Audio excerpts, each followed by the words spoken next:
Mitsahatra avokoa mandritra ny fotoana tsy voafetra ny fandraisana ireo sambo mpitondra mpitsangatsangana nanana Vira de Croisière. Tahaka izany ihany koa ny sambo mpitondra mpandeha. Raha ny sambo mpitondra entana kosa indray dia manaraka ny pitsopitsony amin'ny lamina efa nisy teo aloha mialoha ny antsonany amin'ny seranana eto Madagasikara.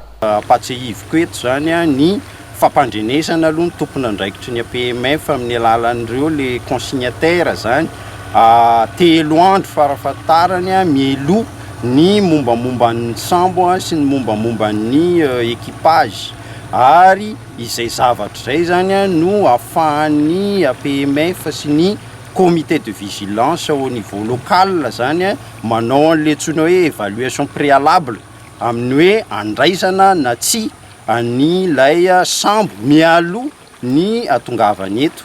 Rehefa tonga moa zany le sambo ka eritreretina fa azo raisina dia mbola miatra ihany koa zany le fepetra 4 andro alohan'ny atongavana ety zany.